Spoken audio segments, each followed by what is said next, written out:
ฝึกหัดไปเรื่อยๆอาศัยประสบการณ์เวลามันเกิดอาการปิติดูบสันติบาทำให้มากทำให้บ่อยบ่เดี๋ยวเกิดความเคยชินกับอาการปิติส่วนมากเขาสิคมปิติไว้พอเป็นเขาสิปล่อยมันก็เป็นธรรมดาเพราะมันเป็นการเริ่มใหม่เขาบ่เคยชินกับสิ่งนั้นอาการปิติมันเกิดแห้งๆบางคนบางองค์พระก็ดีเวลามันเป็นวูดขึ้นขนลุกขนหัวขนผมตั้งมันวูขึ้นตัวได้จนเกิดความตื่นกลัวกับนี่เป็นธรรมดาแหละมันเป็นดูเขาหลายอันหลายแบบเขามันก็ค่อยชินไปดอกพอมันชินไปแล้วจังสิค่อยคมก็ว่าคมปิติมันอยู่ระหว่างกลางๆแต่ว่าถ้ามันเป็นดูเข้าแล้วกันยังบ่ทันได้รู้วิธีคมอยู่ก็สิบอกให้ว่าวิธีคมหรือดึงมันให้มันเป็นอยู่ระหว่างกลางๆให้มันส่วนมากเขาสิปล่อยความรู้สึกสุดไปกับมันเต็มไปกับมันความรู้สึกที่ผมตั้งขึ้นเบิดเลยนี่เป็นขึ้นล่มทูขึ้นเบิดหัวเบิดผมเลยวืดขึ้นเลยฟู่ขึ้นหูก็เป็นหลูบขึ้นไปโลดจังสิถ้าผู้ใดมีอาการแบบนี้ถ้าดึงสติขึ้นมาว่าวิธีเฮ็ดให้มันผ่อนคลายลงมากก็คือการสูดลมหายใจเข้าลึกๆช้าๆลึกๆแล้วผ่อนลงช้าๆลึกๆเพื่อเป็นการกระชากให้ปิติหายปิติถึงลมหายใจซ่าๆลึกๆเด้อเวลาผู้ใดมันเป็นวูดขึ้นทั้งหูขึ้นไปเลยนั่นนะก็บ่แม่นว่าแบบว่าบ่ฮู้ยินหยังดอกแต่ว่าคนที่มีอาการนั้นสิเข้าใจดีว่ามันเป็นวืดเป็นอึ้งขึ้นไปเลยผมนี่ตั้งขึ้นไปเลยไหมหน้ากระหยากระชากตึงไปน้ำบักมันตึงธรรมดาเด้ตึงแบบความรู้สึกในหันวืดประขึ้นกระคักนี่ครับวืดขึ้นกระคักนี่ครับนั่นแหละถึงว่าคอยสูดลมหายใจเข้าลึกๆแล้วก็คอยปล่อยออกนั่นแหละคือคำว่าหายใจเข้ายาวก็รู้ว่ายาวเนี่ยแต่วันนี้มันเป็นคำเว้าบ่ให้เว้าบ่ให้คิดเอาความรู้สึกใส่กันเลยแล้วมันจะคอยลงมาแต่ว่าความรู้สึกที่ว่าคนลุกก็เบาบางลงมาได้บ่คนหัวลุกหัวตั้งเบาบางลงมาเกิดกลายเป็นคนขิ้งลุกตัวมั่งนะนี่แก่การที่สอดแทรกโดยปัญญาคือมันบ่เกิดแทรกจังสั่นมันเป็นแค่สิ่งนี้เกิดขึ้นแต่มันก็สิดับไปแต่มันอาจจะมีอาการปิติอย่างอื่นแทรกซ้อนเข้ามาอีกได้บ้างจากคนลุกผมตั้งขึ้นมาแล้วถ้าคมปิติลงตัวนี้ไว้เป็นกลางๆได้แล้วบันสิโยกนิ่มๆหรือคล้ายๆกับร่างกายเขาโนนเนนะทรายโนนเนพวกคนบ้านนอกฟังเป็นคำว่าแปลว่าโนนเนนี่นะหมุนช้าๆนิ่มๆนะที่บางคนมันก็โยกหน้าโยกหลังเนี่ยบางคนก็ซ้ายขวานิ่มๆถ้าเข้าใจแม้แต่คำว่าปิตินี่ก็เป็นของไม่เที่ยงไม่จีรังเป็นอนิจจังเป็นอนัตตามีความเกิดธรรมดามีความดับเป็นธรรมดามันก็บ่แทรกอยู่ซั่นนี่แทรกเข้าไปในนี่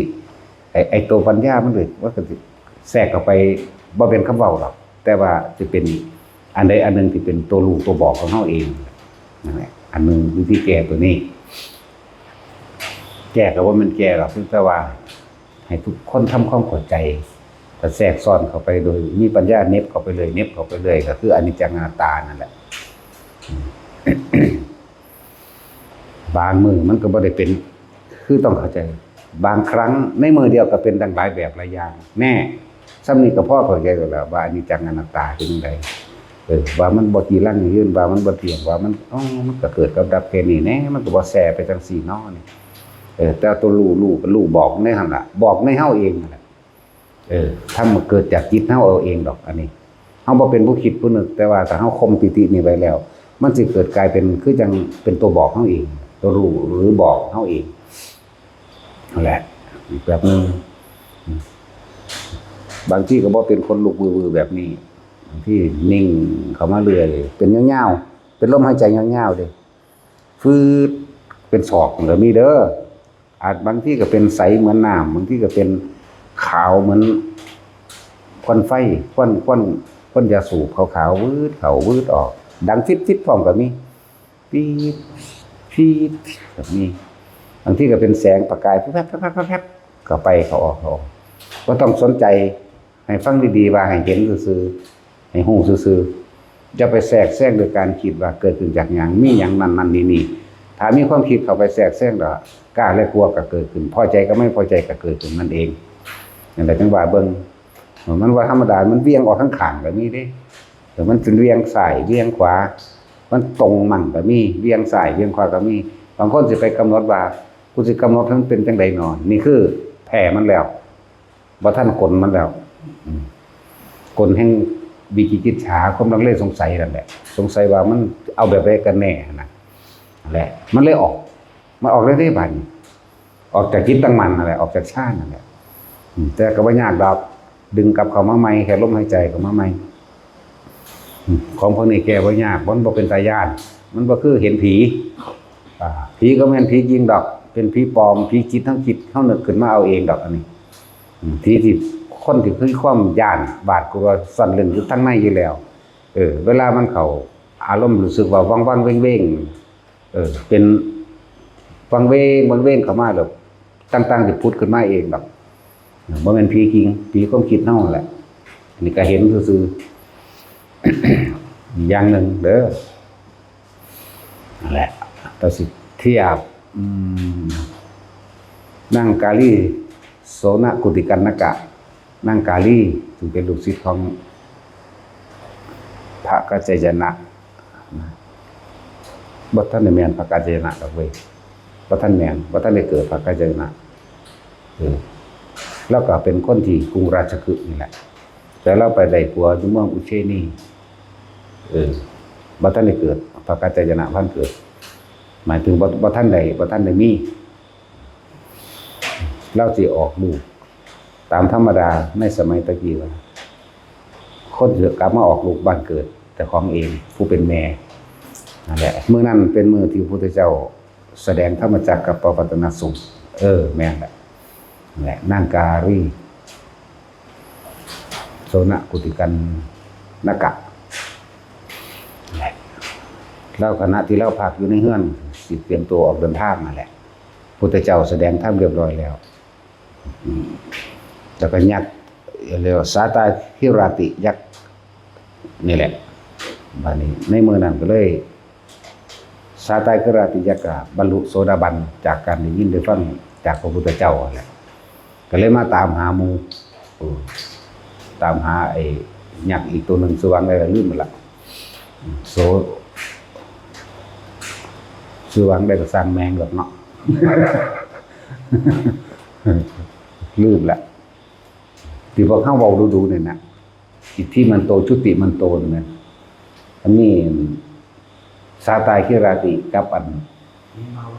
เหมาวตารนั่นแหละยักษ์สองตนเขาคุยกันเขาคุยกันว่ายักษ์ตัวนั้นไว้เป็นที่น่าอัศจรรย์ดอกไม้บ่เคยบานตามในฤดูนี้ก็บานขึ้นมาได้เลยแปลกประหลาดดอกไม้คือบานไปทั่วเบิดทุกดอกทุกอันทุกสิ่งทุกอย่างฝนทิพย์หรือฝนดอกไม้นะครับลูกเลยแปลกมากๆพอดีซาตาคิราติยักษ์เลยบอกท่านไปไหนมาท่านไม่ได้ยินพระศาสดาเทศนาดอกหรือนะเพราะพระพุทธเจ้าได้เกิดขึ้นแล้วนางกาลีนี่ได้ยินเสียงพาหลังคามาหลังคาเฮือนเพิ่นเองนั่นแหละเกิดขึ้นขนลุกขนพองสยองก้าวขึ้นมาได้บัดนี้แต่ว่าเราคงปีติเอาไว้ได้เข้าใจว่านี่แหละจึงบอกว่าเอาตัวนี้มาเทียบให้ทุกคนพอได้เข้าใจอย่างนึงมันกำลังสิวือขึ้นเบิดทั่วโตเลยนี่ทั่วโตตัวหัวตัวหน้ากำลังชาหยาขึ้นไปเรื่อยๆในขณะที่เรากำลังยืนมือเปิดหน้าต่างแต่เราได้ยินเสียงคุยกันอยู่บนหลังคาวืดขึ้นแล้วก็คมตัวเองลงมาแล้วก็อยู่ในระหว่างปานกลางแล้วก็ฟังหยักเบา ยักษ์ก็เว้าเรื่องพุทธเจ้าเกิดขึ้นแล้วพุทธเจ้าเป็นผู้ห่างแล้วจากราคะเป็นผู้หมดความยินดีในรูปในรสในกลิ่นในเสียงเทศไปยักษ์ในเทศไปพอดีครับจบค่ำตัวนั้นนั่งนี่ก็ออกลูกพอดีนาการีก็ออกลูกก็เป็นพระอันโสนกุติกันนกะนี่แหละออกลูกออกคนนั้นพอดีกับนั่งเองกับบรรลุพระโสดาบันนั่นแหละฟังต่อจากยักษ์เขาคุยกันเด่นเรียกว่าข่มปิติเอาไว้ได้เด้อบ่ปล่อยปิติให้มันล้นท่วมท้นบ่ปล่อยมันไปนะ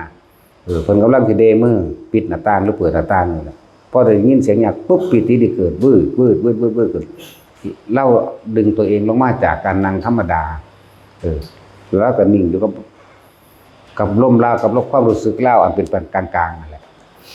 แล้วก็เอียงหูฟังนั่นแหละก็บ่ได้เอียงดอกแต่ธรรมดานั่นแหละเหมือนกับว่าจอฟังว่ายักษ์เว้าหยังกันแสดงทำไปนั่งนี่ก็บรรลุพระโสดาบันนางกาลีแม่ของพระโสนกุติกันนกะนี่เป็นเรียกว่าฟังทอบ่ได้ฟังตรงจากพุทธเจ้าแต่ว่ายักษ์เขาแสดงกันเองนั่งคนนี้ก็เลยบรรลุโสดาบันนำนี่แหละหลักการต่อมานั่งขึ้นมาอีกจังมีภากัจจายนะนี่จังเกิดขึ้นดอกแต่ลูกนางกาลีก็ใหญ่ขึ้นเรื่อยจนกว่ามีพระโสนอายุก็หลายปีแล้วจนถึง16 ปี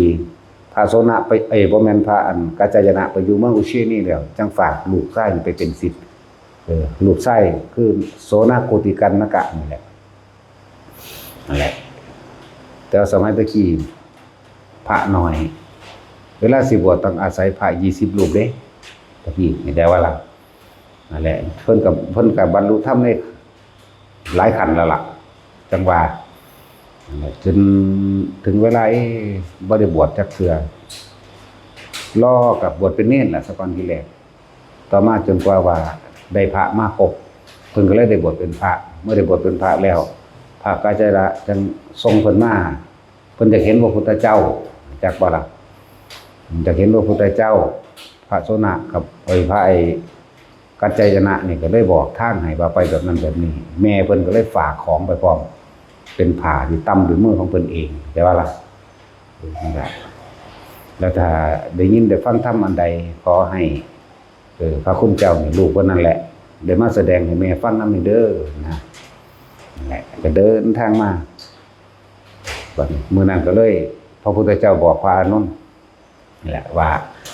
มื้อนี้ให้ปูอาสนะอีกทีนึงสิมีพระมาจากที่อื่นที่ไกลพระอานนท์ก็บ่เห็นเนาะก็งงแหละแต่ว่าก็เฮ็ดนำนั่นแหละบ่เถียงก็เฮ็ดนำเลยก็เฮ็ดนำแบบพระนั่นก็เลยมาพอตาเห็นแล้วเพิ่นก็เข้าไปทำความเคารพนอบน้อมพระพุทธเจ้าเลยพระโสนน่ะเข้าไปในกุฏิเดียวกัน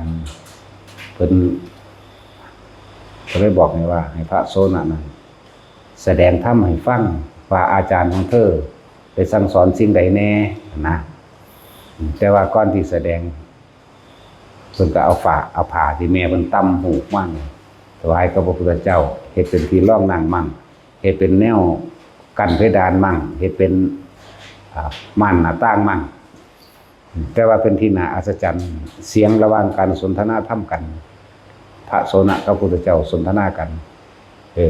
แม่เพิ่นก็หูยินนำแต่ก็นั่นแหละ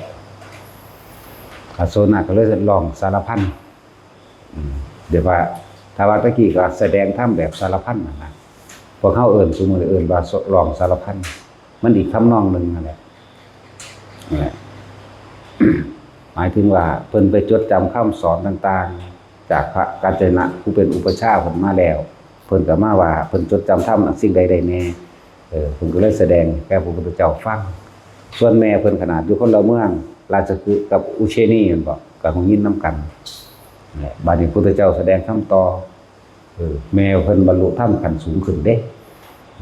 หมู่เทวดาทั้งหลายอยู่นั่นก็เป็นที่น่าอัศจรรย์เขาก็สาธุการนำบ่อัศจรรย์แต่ว่าเทวดาทิพย์อยู่แล้วแต่ว่าคนที่มันน่าอัศจรรย์จากว่าล่ะ นั่นแหละอีกอย่างหนึ่งก็คือว่าความหมายนี่คืออยากให้ทุกคนคมปิติให้มันเป็นอย่าให้มันแห้งเกินอย่าอินอย่าทรงความรู้สึกไปกับมันจนเบิดให้เอาความรู้สึกกลับขึ้นมาอยู่ระหว่างเครื่องหนึ่งเพียงแค่ปฐมฌานมันก็สามารถดูทำเห็นทำได้แล้วล่ะบรรลุนั่นแหละแต่ว่าบรรลุก็ดีเพียงแค่ปฐมฌานเขาจะว่าได้เขาเลิกเด็กแค่นี้หนึ่งเด็กแหละอันนี้แค่ยกตัวอย่างของขังพุทธการว่านั่งการีนี่เป็นผู้บรรลุธรรมเพราะว่าได้ยินได้ฟังธรรมจากญักคุยกันกับเทวดาสัญจาตุมนี่แหละญักก็เลยสัญจาตุมนี่แหละว่ามันยังดอกมันอยากกินข้นดอกเป็นแปลว่าผู้มียศซื่อพวกนี้แต่ว่าผู้มียศผู้มีกำลังแต่มีหน้าที่ปกป้องคุ้มครองอันใดอันหนึ่งที่เกี่ยวกับคนสวดมนต์ไหว้พระเกี่ยวกับคนทำภาวนามีฤทธิ์มีเดชมีอำนาจในตัวนั้นเลยบายักซื่อๆดอกกันแต่จุดหมายที่เรามาเนี่ยคือให้คนว่าเวลาเขามีปิติแห้งๆอย่าปล่อยคืออย่าปล่อยความรู้สึกมันไปน้ำมันจนบางที่ห้องไห้ขึ้นมามันก็ไห้สะอึกสะอื้นเนี่ยนี่ภาษาโลกว่าไห้แต่ว่าความจริงโดยธรรมบ่ได้ไห้มันเป็นเองมันผ่อนคลายจิตมันผ่อนคลายมันลงมันเกิดความสงบเย็นต่อมามันยินดีมันยอมรับมันเลยเป็นไห้แต่เฮาจะปล่อยมันถึงขั้นนั้นพอเป็นใหม่ๆก็ปล่อยไปซะก่อนนั่นแหละอย่าเพิ่งบังคับมันคือจังผู้ใดก็สร้างมาเห็นหลวงพ่อเขาให้ขึ้นรถแบบนี้นะปล่อยรถหลวงพ่อบ่ได้ว่าเลยบ่ได้ห้ามพ่อมีแต่ยิ้มแต่หัวนำไปเรื่อยๆนั่นแหละปล่อยซะก่อนเพราะว่ามันเป็นใหม่มันเป็นจัก10เทื่อ20เทื่อพุ่นจังค่อยๆคมมันก็ได้ดอกปล่อยมันรอดให้มันกินปีติให้มันอิ่มปีติให้มันเบิกบานในหัวใจเจ้าของมันรอดปล่อยซะก่อนแต่ว่าพวกเฮาที่ฝึกดีแล้วนี่ฝึกเรื่อยๆมาแล้ว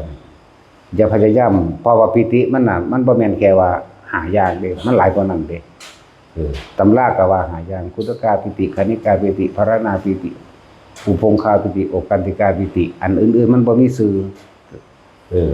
อันพุ่งขึ้นกลางอากาศจังซี่มันก็เป็นแล้วก็ชวัดเฉวียงเป็นคือปีนตีร่างกายจังซี่มันก็มีจักสิปิติใดแต่เอาร่วมไปในว่าคำว่าอุพงคาปิติทำให้กายลอยขึ้นนั่นแหละมันพุ่งขึ้นไปเลยก็พุ่งเด้บางมันว่าท่านได้พุ่งถึงร่างกายพุ่งดีดอกหลายๆส่วนมากกับพุ่งแค่เป็นแค่ความรู้สึกมีความรู้สึกว่ามันพุ่งไปซื่อนั่นแหละจังหวะอย่าปล่อยถึงขั้นนั้นถ้าผู้เป็นไปแล้วนะค่อยๆตัวเล่าลงมาตัวร้อยจริงๆอุปงคาปิติร้อยจริงๆมันต้องเป็นดูเขามันจึงสามารถกำหนดได้นะเหมือนกันเฮาคมนั่นแหละเฮาบ่ปล่อยมันไปเลยเฮาคมวางจิตเป็นการใดความรู้สึกตัวก็มีอันบาง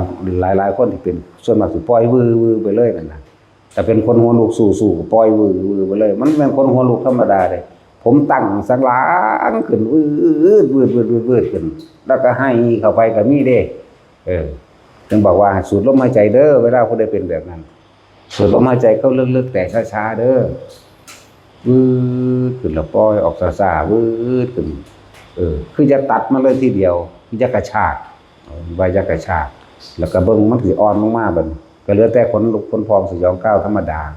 บ่แม่นฟูแบบนั้นอันนั้นโอ้ยธรรมดาบ่หนาเฮานี่หยาซ่าตึงขันบักกักยังสิเทียบกันได้แล้วเนาะผู้ได้เป็นก็สิฮู้อยู่ดอกนั่นแหละแต่ว่าถ้ามันเป็นปึ๊บลักษณะนี้สูดลมใจก็ลึกๆแล้วปล่อยออก 2-3 ลมแล้วก็ปกติเองดอกคมใบจะปล่อยไปบัดนี้สิมันก็สิคอยโยกแบบหมุนๆนี่แหละหมุนใส่ความรู้สึกหยุดบัดก็ซ้ายกับขวาหยุดหน้าหลังหยุดใส่ความรู้สึกได้หยุดจากบ่ต้องใส่ความคิดมันนั่นเป็นของมันดอกเพื่อเป็นแล้วทางหูดอกผู้พันจะเป็นที่คิดเอา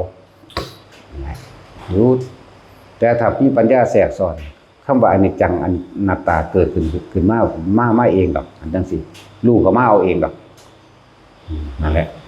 นี่สำหรับปิติที่บ่ทันได้มีรูปภาพหลอกหลอน หรือบ่หลอกหลอนแปลว่าก็เป็นที่น่าเชื่อถือหรือเป็นรูปภาพที่น่ายินดีสิ่งที่น่ายินดีอย่างที่เราสิเห็นพระสงฆ์องค์เจ้ามาองค์นั้นสอนนั้นองค์นี้สอนนั้นนี่หรือเป็นพระพุทธเจ้าลอยลงมาทรงแสงสว่างสะพันรังสีมันก็สร้างนะให้เห็นซื่อๆเด้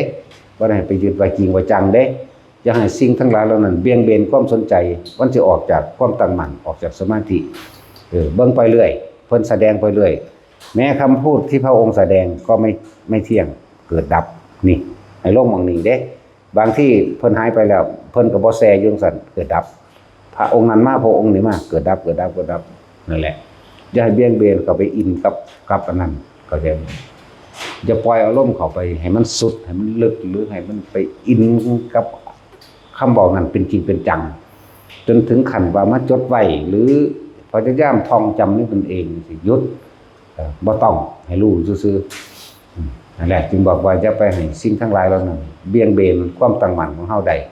ให้จิตเฮามันตั้งมั่นก็เลยต้องสร้างฐานที่ตั้งแห่งความรู้สึกเฮาเอง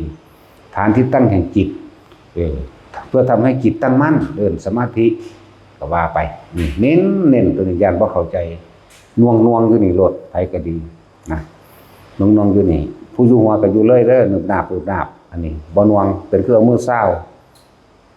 เป็นเอามือเศร้าหัวนี่แหละเศร้าหัวเจ้าของเบิ่งแต่คนเป็นแล้วบ่หาเจ้าเศร้าเบิ่งก็ได้ดอกเนาะสั่นแหละผู้อิ่มเอิบเบิกบานอยู่ในใจก็อิ่มเอิบเบิกบานอยู่ในนี่ในระหว่างทำกลางอกไปดูจังสี่ไปเลยนี่หมายถึงว่าผู้เป็นแล้วเป็นทุติยฌานไปแล้วเฉพาะปีติสุขเอกคตาไปแล้วมันเคลื่อนไปตามร่างกายจังใดก็รู้ว่ามันเคลื่อนไปตามร่างกายนั่นเองนะนั่นนี่ผู้ว่าท่านได้เป็นอย่าพึ่งจินตนาการเด้เอาแค่ว่าที่เป็นเท่าที่เป็นซะก่อนแล้วถึงจะแก้ความสงสัยความของข้าความกังวลเฮ็ดแบบใดแก้แบบใดเป็นแบบใดบอกเบิดทั้งความรู้สึกบอกเบิดแล้วล่ะที่บอกมานี่นั่นแหละถ้าสิลงทางปัญญาคือว่ามันก็บ่จีรังอย่างยืนนั่นเองปิติก็บ่จีรังอย่างยืนเมื่อกระตุกพาแทรกซ้อนก็บ่ต้องไปสนตัวใจมันหนังกระตุกเด้เมื่อหนังเฮากระตุกตึกๆข้างนั้นข้างนี้สงสัยล่ะแต่สิมันเคยเป็นบ่กระตุกบางทีก็แม่นบ่บางทีก็ขาดึกๆหลังก็ดึกๆบางทีก็หนังหัวพี่เด้ดึกๆเหมือนว่าล่ะนั่นแหละเฮาก็บ่ได้สนใจเฮาสิจับตัวเดียวจับจุดเดียวจุดอื่นมาเนี่ยมันก็เกิดแล้วมันก็บ่เกิดจังซั่นเด้ล่ะน้อแล้วมันก็เศร้านั่นแหละนี่แก้ในมื้อนี้ก็หลายผู้เพิ่นฝึกหัดภาวนาของเพิ่นมันเป็นอยู่บัดนี้เลยไปจ่อเลยไปใส่ใจจุดนั้นเลยออกจากความตั้งมั่นให้เอาจุดเดียวให้เป็นเอกคตาจิตเอกไปวันหนึ่งจิตหนึ่งความรู้สึกที่เป็นหนึ่งรู้สึกตัวทั่วพร้อมที่เป็นหนึ่งแต่ว่าจะไปสนใจอันที่มันแทรกขึ้นมาเป็นที่สองความคิดเท่าออกจากนี้แล้วเลยออกไปหุ่นเลยเป็นสองเบาเอาตัวเดียวเลยนะถ้าที่มันแทรกทางปัญญาเข้าไปเลยแบบนี้เห็นเกิดความเกิดดับเห็นอนิจจังเห็นอนัตตาเองบ่มีอย่างกี่ร่างอย่างยืนนะเวลามันสอดมันสอดเป็นบ่แต่สิ่งเป็นบ่บางที่เฮาผ่าคุ้มหัวนี่เนาะขีดได้เลยนี่แตกจากๆเลยนี่ขีดผ่าห่มเฮานั่นน่ะเฮาผ่าคุ้มหัวนี่ขีดไปก็แตกจากๆเลยนั่นว่าล่ะเหลือผ่ามาห่มผ่าห่มถึกร่างกายเฮาน่ะแตกจากไปเลยก็มีจาดนี่ก็บ่แม่นบ่ได้ซ้ำอันเขาตัดเหล็กเด้แล้วก็บ่แม่นซ้ำเขาเชื่อมดอกก็พอแปะนั่นล่ะไปมันก็เป็นภาคไปโหลดมันบ่ล่ะบางที่เฮาไปจับเหล็กบางทีเพราะแตกโหลดก็มีแต่ว่ามันก็บ่แตกจังซั่นเด้อมันเป็นชั่วขณะจะจับเข้ามาใส่จับบ่ได้มันก็แค่ความเกิดความดับสิ่งใดเกิดสิ่งนั้นดับบ่หาบ่จีรังอย่างยืนนี่ตัวมันแก่ยากแน่ก็คือตัวนิมิตต่างๆแบบตัวพวกนี้แก่ยาก เพราะว่าคนมันบ่เคยเห็นเนาะแต่เห็นดูเข้าดูเขาเอาเฮาเห็นกันภายนอกเนี่ยมาแก้ภายในก็ได้เข้าใจบ่ล่ะเอาแค่เฮาเห็นภายนอกกันผู้นั้นย่างไปแล้วก็หายไปแล้วเขาไปยังกับสังเขาตัวเหมือนกันกับเทวดาลอยมาแล้วมันก็หนีไปแล้วก็เหมือนกันเหมือนกับรถแล่นผ่านตาเฮานี่แหละเนาะเท่านั้นแหละมันบ่แซ่อยู่สั่นเลยอย่างเลยนั่นแล้วก็มันก็บ่กิ่งพร้อมนะเห็นกิ่งๆนั่นแหละแต่ว่ามันบ่ได้เป็นของกิ่งเรื่องกิ่งดอกแล้วมันก็บ่อาจสามารถจับออกมาให้ผู้ใดเบิ่งได้มันเป็นแต่เฮาผู้เดียวเห็นแต่เฮาผู้เดียวอันนี้แหละที่ว่าแก้ยากเพราะบางคนมันเชื่อแบบถ้าผู้อื่นบ่เห็นคือเจ้าของก็ว่าเขาบ่เก่งก็ว่าสารพัดที่สิว่าแล้วก็เถียงกันเนาะมีต่างๆเ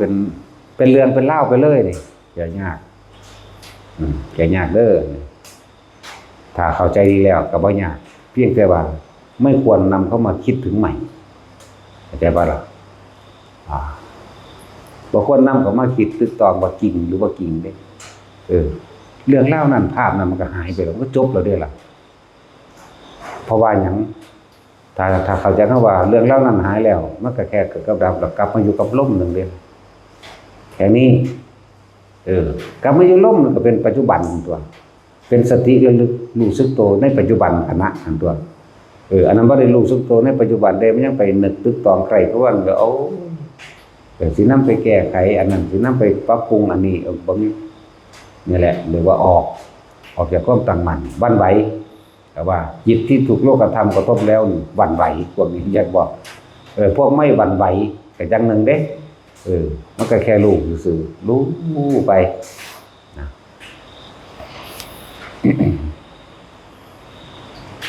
บางที่มันเหมือนกันครับที่เพิ่นว่าจิตตกภวังค์คือเฮาตกจากที่สูงก็เป็นเด้ว่าจิตตกภวังค์อันภาษามันเฮานั่งดีๆคล้ายๆกับว่าเจ้าของงวกนึกลงสิทั้งแท้มันบ่แม่นจักว่าล่ะคือจังพวกนั่งหลับตาหรือบ่หลับก็ซักได้ว่าสิเป็นก็เป็นหลับลงคือก่อนคือกัน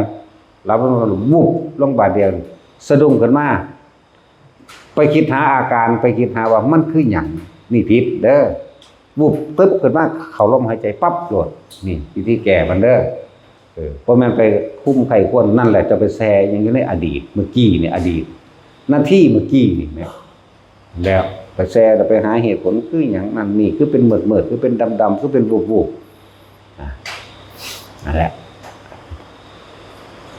ต้องตัดความคิดเห็นในการหาเหตุหาผลจากบนก็ต้องไปซื้อมันก็ต้องไปสนใจกับไล่หรือดีนะกลับเข้ามาลมหายใจเป็นปัจจุบันทันทีจะว่าหลักนั่นแหละเป็นทั้งสี่อันโตนี่ก็เลยผู้เขาจะแก้ก็แก้ยุดอกภวังคจรณะภวังคจิตภวังคุปัจเฉทนี่มันก็ว่าไปภวังยังก็สร้างที่สนใจกลับเข้ามาลมหายใจเป็นปัจจุบันขณะโลดจะว่าหลักแบบนี้พวกสงสัยหลายภวังคจรณะคืออย่างไรภวังคจิตคืออย่างไรคุปัจเฉทคืออย่างไรคือประสาทเข้าใจว่าล่ะคือพวกโลกประสาทเนี่ยจะสิไปหาเหตุผลยังกับมันฮู้แล้วเจ้าบ่ก็ดับทุกข์บ่ได้เด้อล่ะฮู้แล้วก็ยังเจ้าจะฮู้ต่อไปอีกแม่นบ่นั่นคือกลลวงอยากบ่ล่ะกลลวงของความคิดปรุงแต่งทั้งหลายเด้ยังก็สร้างมันกลับเข้ามารู้ลมหายใจเข้าออกโลดอีกวิธีแก้บ่ต้องไปแก้อย่างอื่นควรต้องทำอย่างไรควรต้องเข้าลมหายใจแค่นั้นเองลมหายใจปุ๊บอุณหภูมิปุ๊บก็ว่าไปแล้วไปแค่มีสติรู้สึกตัวนึงบ่ต้องไปนั่นกับมันเดี๋ยวเรื่องเล่านี่ภาพอดีตศาสตร์มันก็สร้างมันดอกก็มันเป็นบ้าน้ำอดีตศาสตร์แล้วมันพากันเวียนว่ายแต่เกิดที่นี่เนาะมันบ่ฮู้จักปัจจุบันเวลาเฮานึกถึงอดีตอนาคตเกิดพร้อมเด้สิบอกให้เด้ออยู่นำกันทันทีเด้ปัจจุบันขณะบ่รู้มีแต่ปล่อยใจลอยเมอลอยหรือเรื่องเล่ากับบุคคลที่เฮาหักเฮาสิปล่อยใจลอยเมอลอยก็ได้เลิกกันจังซี่ ถ้าผู้ยังหักเขาอยู่น่ะเนาะผู้เฮ็ดหยังผิดเด้นะนั่นเลยเอิ้นว่าเมื่อลอยเพลินเพลินไปเมื่อลอยไปบ่มีสติบ่มี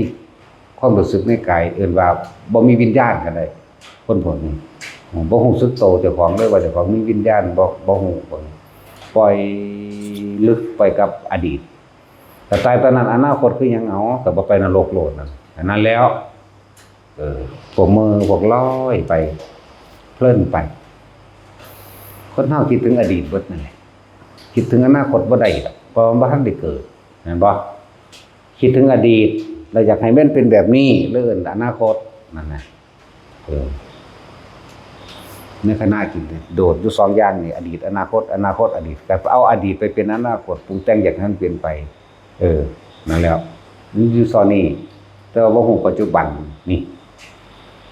ต้องแจ้งทุกคนอยากให้เข้าใจคำว่าปัจจุบันนะมีต่างๆสารพัดคือจังเคยบอกมาเรื่อยๆอยู่ดอกบ่แม่นว่าเฮารับตาเห็นเด้สิว่างูใหญ่ลงมาจากถ้ำฝาผนังถ้ำมันเป็นไปได้จังได้โตมันจริงเน็บอยู่ในหนาในหนังในผนังถ้ำแต่เครื่องโตมันหูดลงมาอ้าปากใส่เฮาฮ่า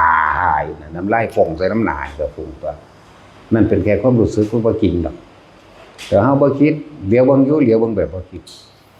ก็ฮ่าๆข้างนั้นข้างนี้ปากแดงตัวไหลเงี้ยหยดๆจังซี่ก็ฮ่าๆเฮาบ่ได้สนใจบ่นำเข้ามาคิดรึบขึ้นไปแน่ก็เป็นฝาผนังถ้ำเหมือนเดิมก็ได้พุ่นออกมาตั้งหน้าได้บัดนี้ซ้ำขาบัดนี้น้อยเก่า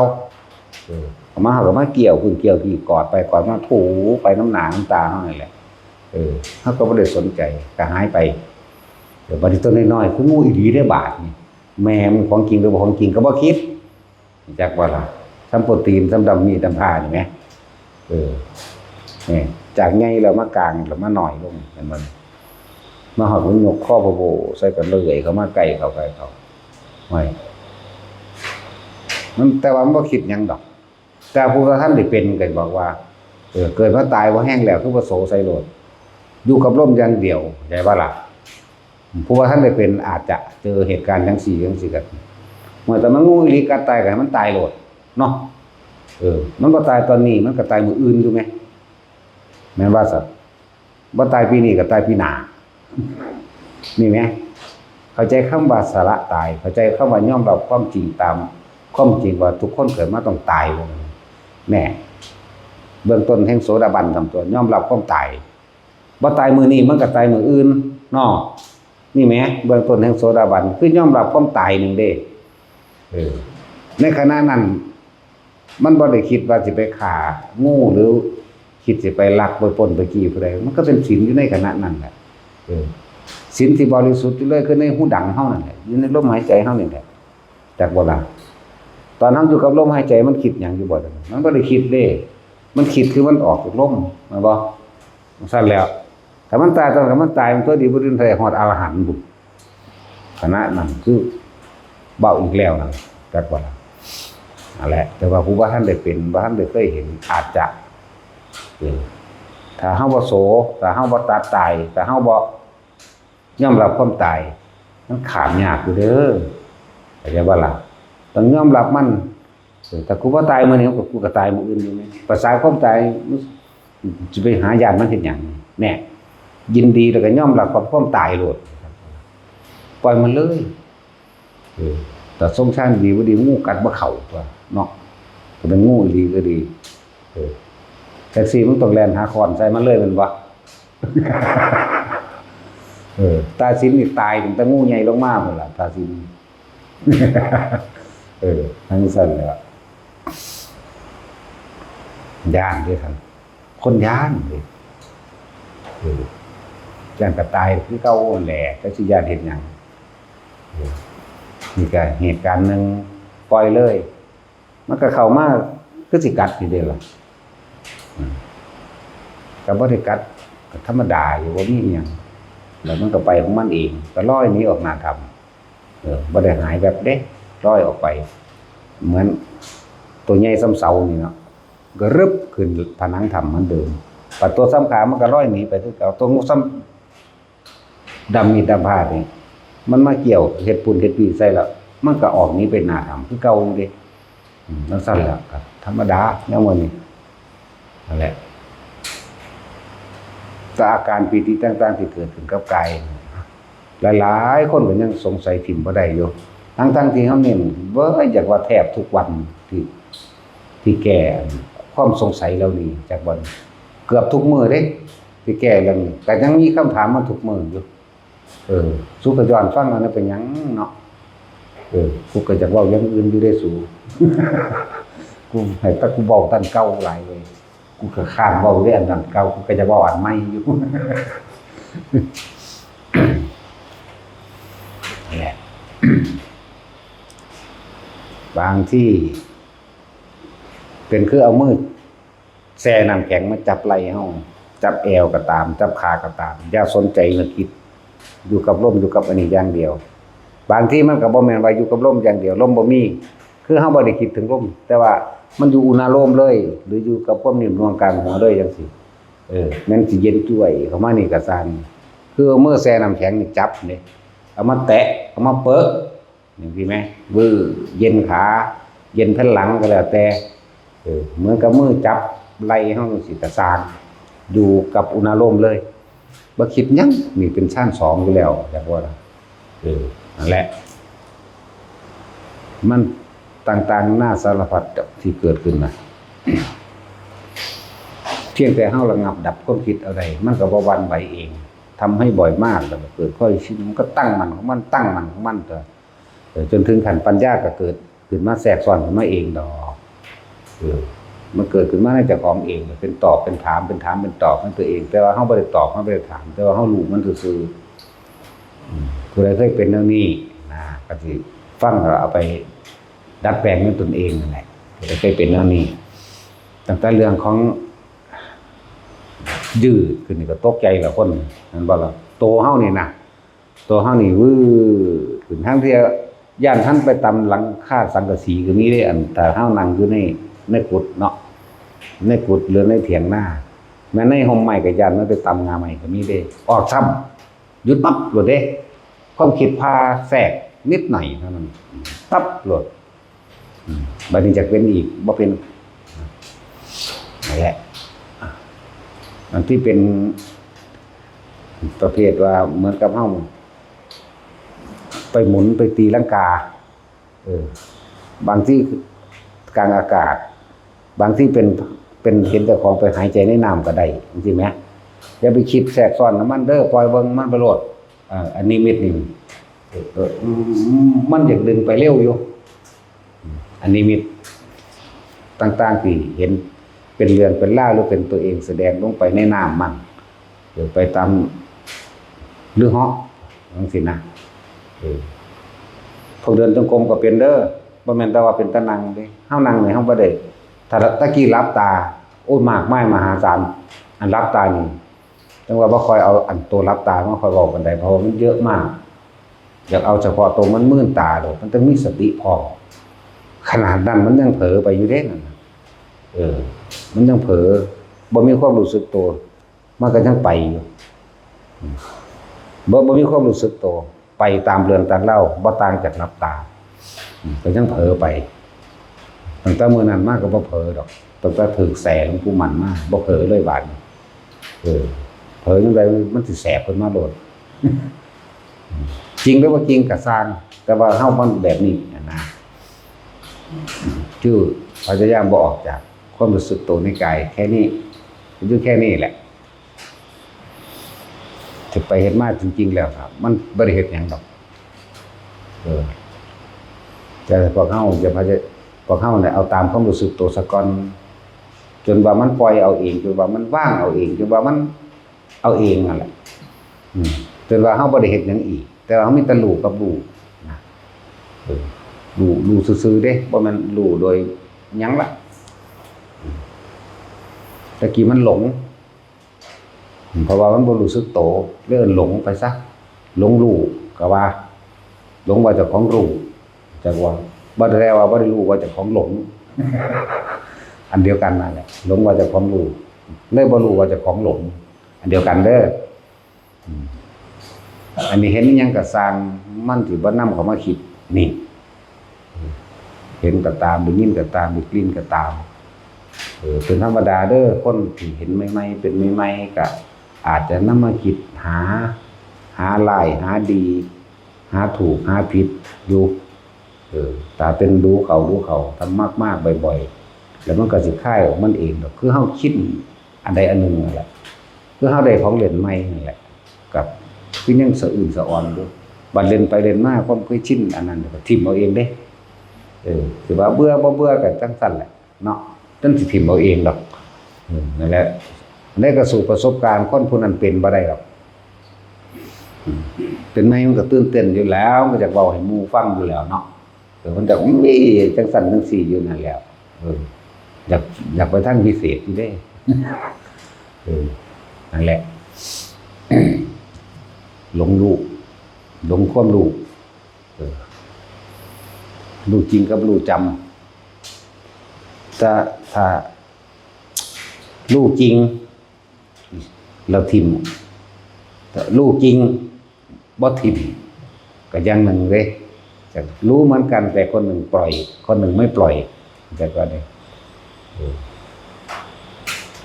พวกบ่ปล่อยนี่คือเอามายืนยันเอามาตัดสินอารมณ์ก็คอยเลื่อมเข้ามาแต่ว่านี่อารมณ์เลยว่าว่าหลงรู้เรียกว่าหรือรู้หลงว่าตัวเองรู้แต่ว่ามันบ่ถิ่มจริงๆเห็นเหมือนกันผู้นึงถิ่มผู้นึงบ่ถิ่มผู้บ่ถิ่มนี่สิเวลาไปบอกให้หมู่ฟังสิมีความบ่พอใจข้างในเด้เวลาเขาบ่ยอมรับเข้าใจบ่ผู้ถิ่มแล้วนี่เขาบ่สิสนใจเวลามีการแสดงหรือว่ามีคนขัดแย้งขัดง่างหรือตกเถียงเขาจะสิธรรมดาเด้เขาเจ้าสิบ่มีอารมณ์แทรกซ้อนเด้แต่ว่าผู้รู้เหมือนกันเห็นเหมือนกันผู้นี้ยืนยันตัดสินอยู่นี่สิมีอารมณ์แทรกซ้อนมีความพอใจและบ่พอใจถ้ามีผู้เห็นคอยตามไปเลยสิพอใจถ้ามีผู้บ่เห็นตามสิบ่พอใจนี่จึงบอกว่าเอาความรู้สึกเด้อมาเป็นเครื่องรับประกันตัวเองนะลักษณะนี้หลายอะไรอย่างดอกประเภทนิมิตเด้อนิมิตบ่ต่างจากฝันเว้ารู้ๆอันนี้จะไปจริงจะไปจังกับมันเด้อแค่นั้นแหละถ้ามันนำมาใส่อุปโลกขึ้นมาใส่เป็นประโยชน์แก้คลายความสงสัยของใจผู้ใดผู้หนึ่งก็แก้ไปแล้วก็แล้วไปแต่ว่าบ่ให้ว่าจริงแก้สงสัยแบบก็แล้วไปเพราะทุกอย่างเฮาต้องถิ่มอยู่แล้วบ่ว่านอกบ่ว่าในสมบัติภายนอกเฮาก็ต้องถิ่มอยู่แล้วแต่สิ่งที่เห็นภายในก็ต้องเหมือนกันถ้าเฮามีสิ่งใดเฮาสิเป็นทุกข์กับสิ่งนั้นเฮาสิมีที่ตั้งแห่งจิตตรงกับตัวของที่เฮามีเดี๋ยวเข้าใจว่ามีว่าเป็นเองนั่นแหละคือเลิศว่าจิตมันสิมีที่ตั้งแต่มันมีที่ตั้งแล้วมันก็มีจินตนาการปรุงแต่งมันคิดมาก็มันก็มีอารมณ์มันก็มีภพเท่านั้นแต่เนี่ยเฮาบ่ได้ไปตั้งไว้กับสิ่งใดเลยก็ฮู้คือกันนั่นแหละแต่เฮาบ่ไปยืนยันตัดสินว่ามันมีจริงหรือบ่จริงแต่ว่าก็เว้าแต่ว่าก็เอานำมาแสดงเพื่อให้ทุกคนคือสิ่งทั้งหลายทั้งปวงมันต้องปล่อยเบิดบ่หยุดมั่นถือมั่นนะนั่นแหละแต่ว่านี่พวกไปตามป่าตามเขาก็จะมีประสบการณ์มาประสบการณ์หลายอันหลายอย่างในการรู้การเห็นนั่นแหละแต่มันสิจริงหรือบ่จริงแต่ว่าต้องถิ่มนี่ก็คือเก่าเด้ความเฮาไปประสบเองเฮาก็เห็นจริงๆนะครับแต่ว่าเฮาก็บ่นำเข้ามาหรอกเพื่อแต่ว่าบางครั้งก็อุปโลกขึ้นมาเพื่อสิแก้ความเห็นเพราะมันว่าเฮ็ดจังได๋วิธีใดสิถิ่มได้คือหลายผลดอกย่างออกมาจากก้นไม้เฮาก็เห็นแต่งตัวมีชฎาก็เห็นเหมือนชาวบ้านธรรมดาทั่วไปก็เห็นนะแต่ว่าก็เห็นอีหลีนั่นแหละแต่ว่ามันบ่จริงเทว่านำเข้ามาเป็นตัวอย่างโดยเฉพาะพวกนำเข้ามาจริงมาจังมันจะไปทางเรียกว่าสติวิปลาสเห็นผิดแต่ความเป็นจริงว่าค ความเป็นจริงคือสิ่งทั้งหลายทั้งปวงเนี่ยเกิดขึ้นเป็นธรรมดาหายไปเป็นธรรมดานี่บัดนี้มันอยากแซอยู่ว่ามันจริงคือบางพวกมาเถียงว่านรกอยู่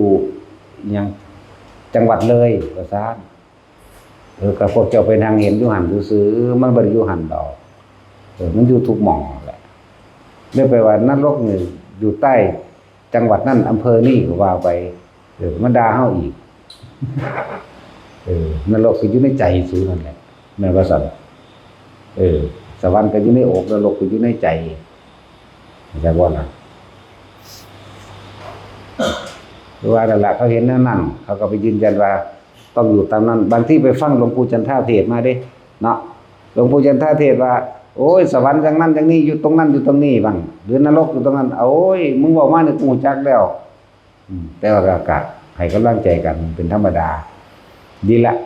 ที่เห็นไปแต่ว่าให้พวกเจ้าถิ่มความเห็นถิ่มแม้กระทั่งความคิดเห็นเจ้าของบ่ว่าถ้าถิ่มสิ่งที่เห็นแต่ว่าล่ะสิ่งที่ถูกเห็นสิ่งที่ถูกรู้ถิ่มแม้กระทั่งความคิดเจ้าของว่าจริงหรือเท็จผิดหรือถูกถิ่มบ่อยถือเข้ามาจากอย่างเลย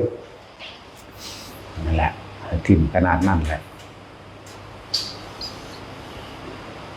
ประเภทไปเห็นสวยงามนี่เริ่มไปชิมหรือมีได้เป็นสวยงามอ่ะพี่จังถามว่ายุสวรรค์มีสวนดอกไม้อยู่บ่บางทีมีถ้าเฮาคิดว่ามันมีมันก็เกิดขึ้นแล้วมันก็มีแล้วเนาะเอาในตำราก็มีเลยสวนนันทวันมั่งเนาะดอกไม้พวกดอกกินตปาตีมั่ง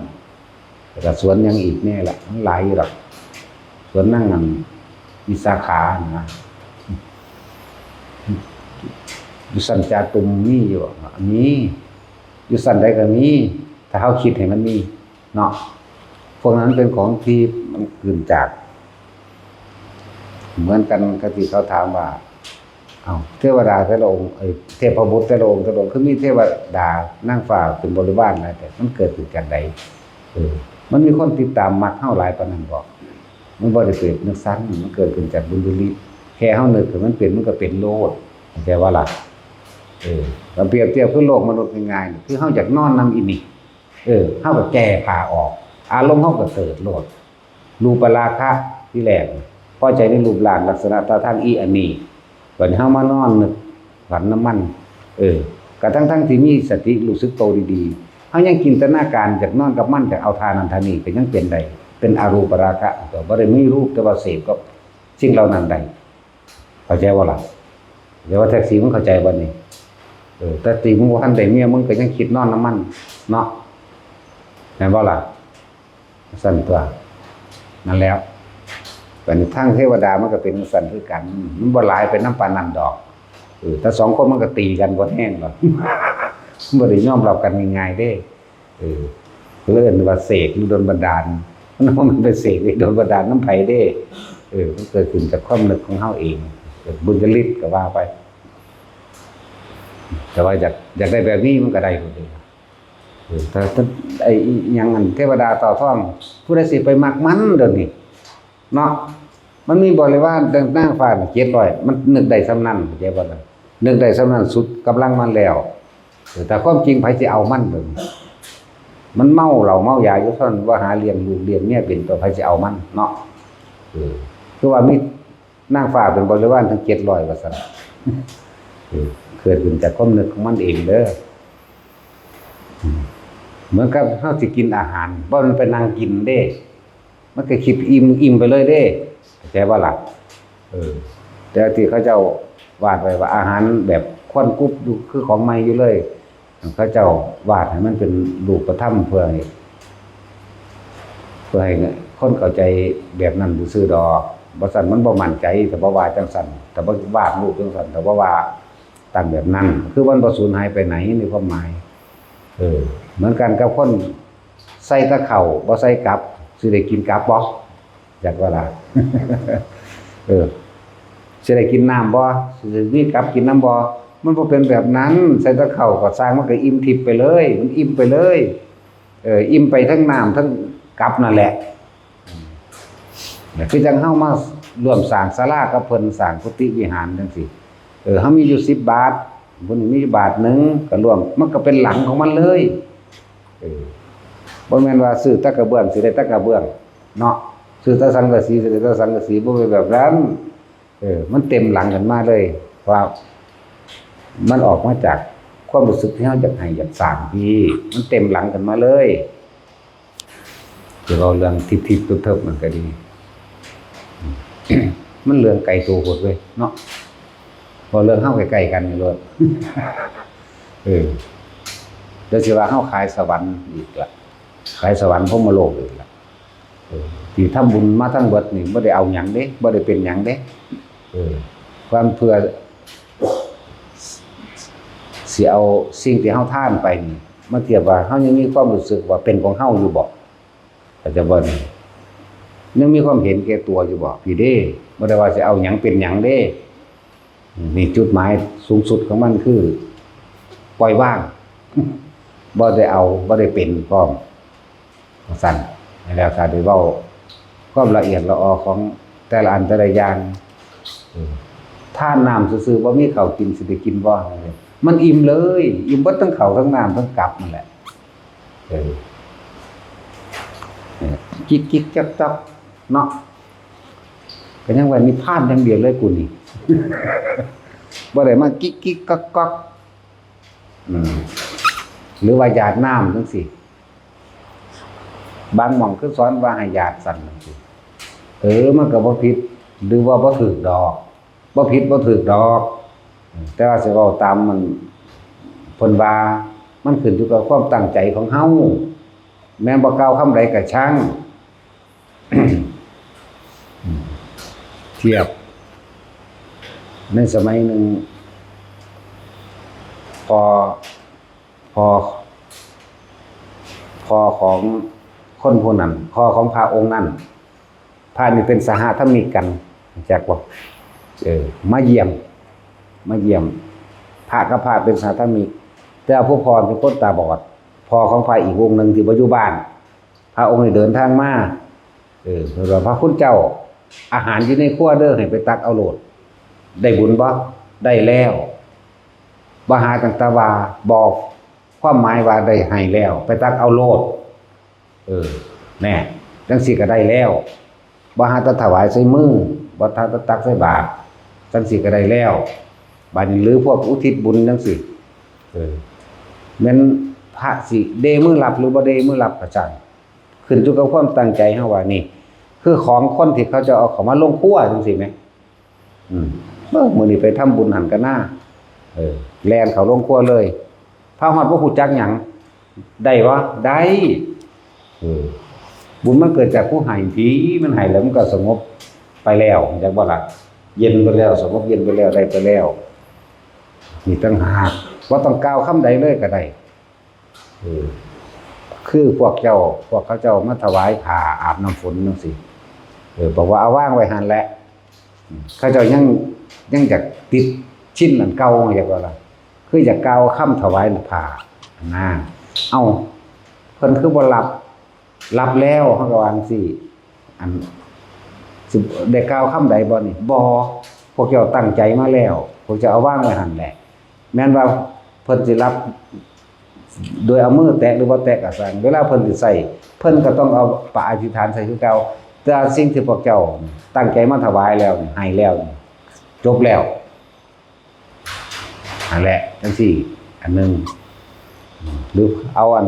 ขนมนมเนยที่เป็นอาหารมาเพิ่นนั่งอยู่แต่เพิ่นบ่รับแต่ตั้งใจมาถวายแล้วแม่นเพิ่นสิบ่เดมือคำว่าเพิ่นบ่รับหมายถึงเพิ่นบ่เดมือเอารู้มั้ยบ่หาแตะใส่มือเพิ่นก็ได้เพิ่นก็สิบอกดอกเดี๋ยวมื้ออื่นเขาสิเอาขึ้นจังหันดอกจังซี่ก็แล้วไปแล้วเข้าใจว่าล่ะนี่มันก็ได้แล้วบางที่ก็บ่แม่นแค่นั้น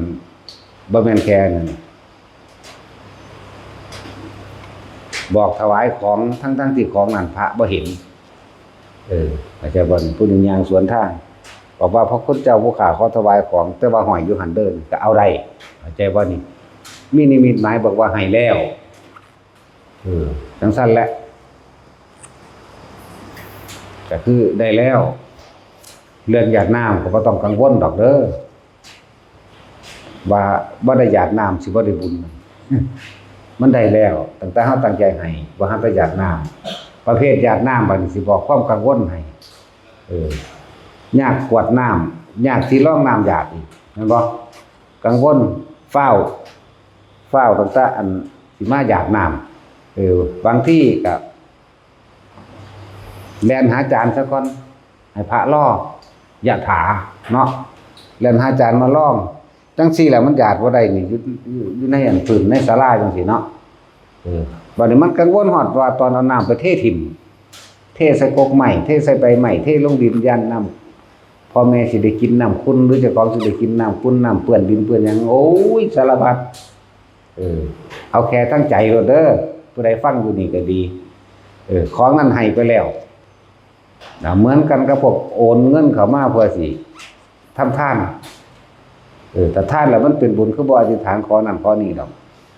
โอ้รวมอันสั่งซื้อที่ดินน้ำเพิ่นก็น่าถวายแด่หมู่สงฆ์ก็น่าสาธุเด้อขอผลทานบุญสงฆ์กรรมดีข้าพเจ้าจนถึงแด่มารดาบิดาข้าพเจ้ามั่งเจ้ากรรมนายเวรมั่งก็ว่าไปที่ล่ะสาธุพ่อโอน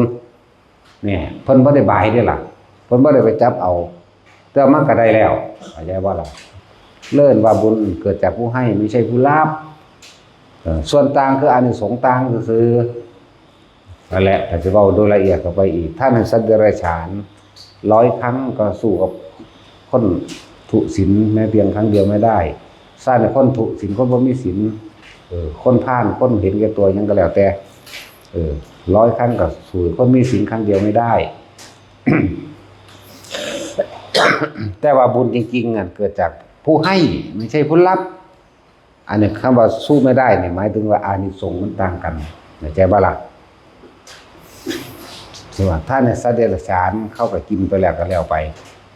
แต่ว่าเขาสิจื้อจำเฮาไว้เพียงผู้เดียวถ้าเวลาบางครั้งเกิดอันตรายสมมุติว่าให้หมาอาจจะมาซอยเฮาเข้าใจบ่นี่หมาสิหักเฮาหมาสิบ่กัดเฮาหมาตัวนั้นนี่เทียบปฏิทานให้คนทุศีลให้คนพาลหรือนักเลงบางที่มันก็ไปยกตนเป็นได้กูบารมีสูงเด้เข้าใจบ่นี่แต่ว่าถ้าเกิดว่าไปมีเรื่องบ่หั่นคนพาลเพิ่นก็อาจสิปกป้องเฮาเข้าใจบ่นี่นี่มันก็ไปทางนี้แต่ท่านคนมีศีลก็สิทั้งปกป้องพร้อมแล้วก็สิบอกอานิสงส์แล้วก็สิแบบผูกมิตรหรืออาจสิแสดงอำนาจของศีลให้ฟังเข้าใจบ่ล่ะท่านในผู้มีฌานเขาก็สิอยากให้สิ่งที่เขามีให้เฮานี่คืออานิสงส์ต่างแบบนี้ส่วนการปกปักรักษาก็มีคล้ายๆกันกับให้หมากับให้คนพาลกับคนทุศีลนักเลงกับให้คนนี่ปกป้องเหมือนกันอยู่ในทางกายทางร่างกายแต่ว่าในทางใจต่างกันจากวันนี้พ่อเข้าใจว่าแท็กซี่วันนี้คนมีศีลก็สิเว้าเรื่องอานิสงส์แห่งศีลให้ฟังแต่บ่ล่ะคนมีฌานก็อยากฝึกฌานให้บัดนี้ท่านให้คนมีฌาน100เทื่อก็มันก็บ่สู้ให้พระโสดาบันทีนึงได้บัดพระโสดาบันสิบอกท่านนิพพานเด้แสดงธรรมอันเป็นอมตะเข้าใจบ่ล่ะนี่คืออานิสงส์ต่างแต่ว่าส่วนว่าได้บุญเนี่ยเสมอกันเบิดจังซั่นก็บัดนี้ท่านนี่พระพุทธเจ้า100เทื่อก็บ่สู้สังฆทานทีนึงเด้เห็นบ่ครับแล้วอย่างสัตว์ แปลกก็ล่ะสังฆทานทีนึงก็สู้วิหารทานบ่ได้เนาะมันเป็นหยังเอาถ้าบ่มีหม้องอยู่พระสงฆ์สิไปอยู่ไส แต่ว่าวิหารทานนึงก็สู้อีหยังรักษาศีลบ่ได้อ้าวรักษาศีลถึงบ่ได้ก็สู้อีหยังล่ะแผ่เมตตาถึงบ่ได้แผ่เมตตา100เทื่อก็สู้เห็นอนิจจังทุกขังอนัตตาทีนึงบ่ได้เนาะแต่สิเว้าไปนี่ บ่ใส่ใจพ่อได้ดอกหรือเว้าแล้วก็เลยเพราะสำนั้นแหละเนาะบ่ตามตำราเด้นี่บ่ตามตำราเนาะนั่นแล้วแต่ว่าก็เว้าไปตามอานิสงส์มันมีนั่นแหละแต่คนอยู่ในนี่สิสนใจเพราะปานใดนั่นบ่ล่ะ